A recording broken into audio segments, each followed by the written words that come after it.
8, 9 rounds at a time sometimes, and I did pretty well. I don't know if he remembers the sparring session, but I never kicked his ass. I never beat him up, but he never beat me up either. It was a very good sparring session. Was that a wild card? A wild card. So when you were sitting there watching the fight in Macau, what were the types of things? I mean, were you kind of were you having trouble staying in your seat because you wanted to be in there so much? Or no, it's just, I saw that, Brandon was having a difficult time with him, with his speed. Manny was circling around, and he wasn't standing in front of him. Obviously, that was the game plan, right. Not to stand in front of him. But I think I'm a different fighter. I can move with my feet. I can use my angles also. I can make it difficult for Manny as well. Yeah. And I think I would do fairly well against him. And that's why I mentioned to, I think it was to Bruce. Yeah, that was there, and I think even Carl was there. And I told him, what? Give me that fight later, I think I could do it. Not right away, but... So you're hoping to fight 3 or 4 times this year if all goes well, right? We hope so. We hope we can do at least 3, maybe a 4th fight this year, and move on. Every fight, look for bigger and better fights and bigger names. Well, what do you think of Juan Carlos Burgos? I mean, he's a guy who fought in your own area that you live in now, about half a dozen times.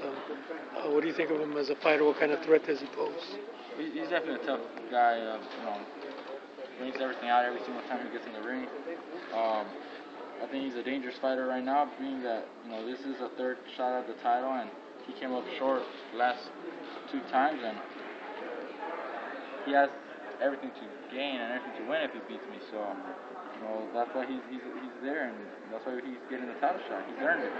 Were you ever at those fights that he fought at in Ontario? I saw one of them. I'm not sure against who, but I was there at one of the fights that he fought there in Ontario at the DoubleTree. Mm-hmm. I can't remember his opponent's name, but I was there for one. Do you expect him to come to you like he usually comes to people? I'll be ready for whatever he has. I've trained with guys here and spar with different styles, and he may come at me, and I'll be ready for that. If he decides to maybe box a little and try to use his reach, because he is taller and probably has a longer reach than me, I'll be ready for that too. If I have to press the fight, then that's what I'll do. If I can counter him, then I'll do that. You're talking about the fights in the future. I mean, I know that you were hoping to fight Gamboa at some point. Is that still something you would? That could still be there. I mean, it's really just up to the promoters to put those fights together. I'm willing to fight everybody, just like anybody else is. They're willing to fight anybody. Did you get upset when he was saying those things on the internet? It's all just trying to promote the fight. I mean, because promoter can't get the fight, he has to do some of that work himself. I mean, it's just promoting, it's just hyping up the fight. If it happens, it makes for a better fight, makes for more anticipation. So, it's good. I mean, you all remember Ricardo Mayorga. Yeah, he was entertaining. He entertained everybody. He promoted himself and just makes for a good show.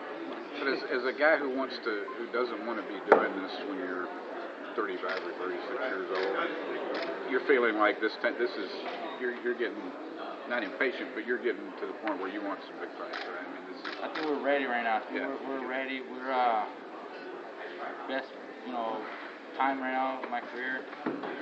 Physically, mentally, everything's there. So what's their weight? I mean, I've had already my experience, building up to where I'm at. I think I'm ready to take that next step to the bigger fights and bigger names, and just move on with my career. I think everything is going so well. Appreciate it.